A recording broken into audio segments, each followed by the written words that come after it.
Hello everyone! For today's video, ay i-share ko sa inyo kung paano naging maswerte itong ating mga money plant and then paano din sila alagaan dito sa kanyang poll o dito sa pinapagapang kasi natin dito sa poll. So paano siya naalagaan dito and then paano din siya naging maswerte sa ating tahanan.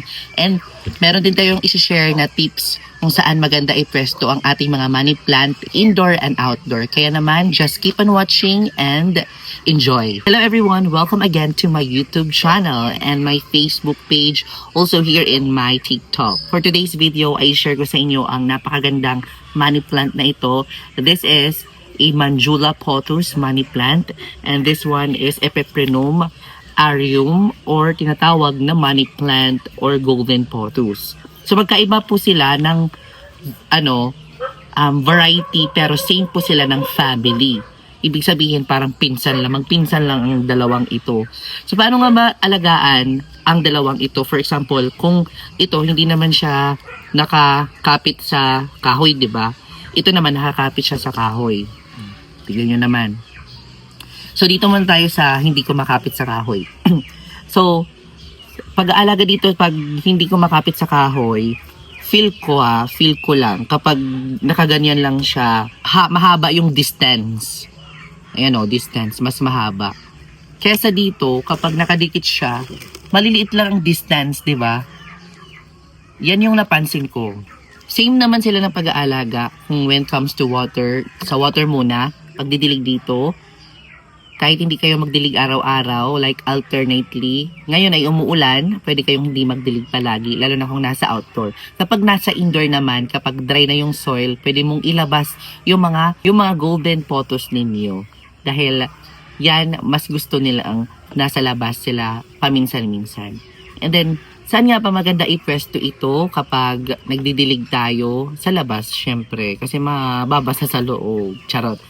Pero kung pag-usapan naman tayo sa sunlight, saan maganda ipwesto? So, yung akin dati, ay yung photos ko sa bahay, nilalagay ko sa kusina. Kasi gusto nila na nasa kusina din sila. Parang bet nila doon, siguro sa humidity, kasi malapit yung kusina namin sa CR, humidity which is pag naliligo tayo, yung halumignigan ng tubig ay napupunta dun sa pothos plant or money plant. So kaya naman gustong-gusto nila yan. And then when it comes to sunlight, yun, gusto nila yung indirect sunlight lang. Kahit hindi na kayo maglagay ng grow light, pwedeng-pwede. Dito naman tayo sa ating Manjula pothos. Sa pag-aalaga dito, mas gusto nila kung nakaganito yung inyong Manjula. Gusto nila sa outdoor. Pero medyo shady. Yung merong, ang tawag nito, merong puno para hindi masunog yung kanilang dahon. Ang pinagkaiba lang kapag nakatanim dito siya is lumalapad ang dahon kesa dito. Oh, hindi siya lumulapad. Mas lumiliit siya. Paliit na paliit. Ito man, palaki ng palaki. Palapad ng palapad. Diba? So, napakaganda.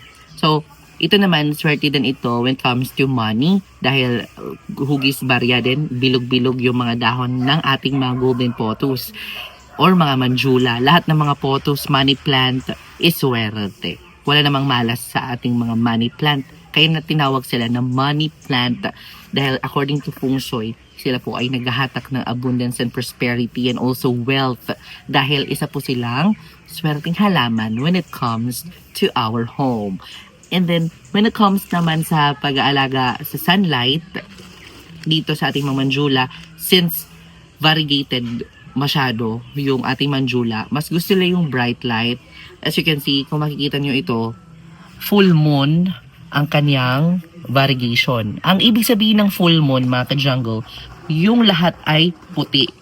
Full moon. Ito, half moon. Yan, half lang siya. 'Di ba? Ito naman, semi. Yan. 'Di ba? Yan yung pag-aalaga dito.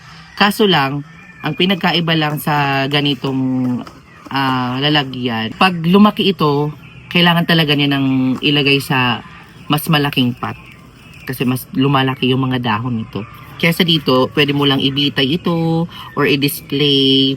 Pwede nyong i-cut-cut. Diba? Ito, matagal na to sa akin. mga siguro magpa 5 years na ito sa akin. Pinopropagate ko lang, pinapadami ko lang. Yan. Yan yung ating golden pothos. Okay, ngayon naman, pag-usapan naman natin yung swerte ng halaman na ito. So, pag ipwesto natin sila sa indoor, tapos nakapwesto sa hagdanan, means to say, kapag nasa hagdanan daw, ay paakyat yung ating blessings. Kaya naman, pinapaniwalaan nila na money plant comes to first, second floor, something ganun. Mas gusto nila yon. And number 2 naman, pag nandoon siya sa kusina, parang palaging may pagkain. Diba? And then pag nasa kusina, ay mapapaganda yung amoy ng ating kusina. Kasi minsan yung kusina, diba, dyan tayo nagluluto. Ito kasi, according to NASA, nag-kill din sila ng toxins or negative vibe. So, yan, maganda din pag nasa kusina. And then when it comes to sala naman, nakaka-aesthetic siya sa sala. Lalo na kung white background yung inyong paint. Diba? So yun, yung ating money plant, paano alagaan, paano i-apply yung swerteng halaman na ito. I hope may natutunan kayo in today's video. Next time, magpro-propagate tayo nitong halaman na ito, kung paano siya itanim. Ngayon, i-share ko lang sa inyo kung paano siya alagaan and then mga pampaswerteng halaman na ito. Yan, thank you so much for watching this episode of how to take care of plants. When it comes to our pothos plant, the the manjula, and the golden pothos. Thank you so much and I will see you next episode because more plant, less stress.